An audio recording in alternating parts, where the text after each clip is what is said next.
Ce lundi 24 mai, Anne-Elisabeth Lemoine recevait Cyril Dion sur son plateau de C'est à vous. Le réalisateur et écrivain militant écologiste était venu parler de l'éventuelle union de la gauche pour la présidentielle de 2022 ou encore de la loi climat.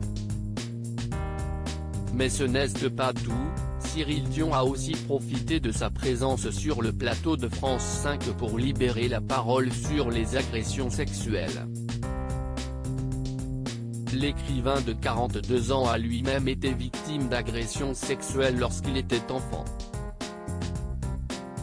Cette agression, Cyril Dion en avait parlé pour la première fois quelques jours plus tôt face à Daphné Roulier, dans son émission Grands Entretiens, diffusée le 16 mai sur LCP. J'ai vécu des choses qui m'ont donné le besoin, à l'âge adulte, de ne plus avoir le sentiment d'être dominé, opprimé. J'avais le sentiment que l'enfance c'était. Que je n'avais pas le choix, que j'étais soumis à la volonté des adultes. J'ai vécu des agressions sexuelles, confiait-il. Dans la foulée, Cyril Dion tweetait « Il a fallu que je prenne mon courage à deux mains ».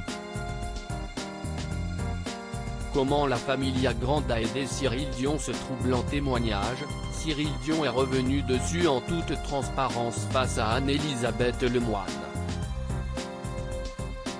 Je me suis dit que j'avais bien fait. Pas forcément parce que j'ai reçu beaucoup de messages, mais parce que j'ai reçu des messages de personnes qui m'ont dit « Moi aussi il m'est arrivé ça, je n'en ai jamais parlé, vous entendre m'a donné du courage », a-t-il expliqué. Sur sa lancée, Cyril Dion a précisé que le livre La Familia Grande, de Camille Kouchner, l'a aussi aidé dans sa démarche.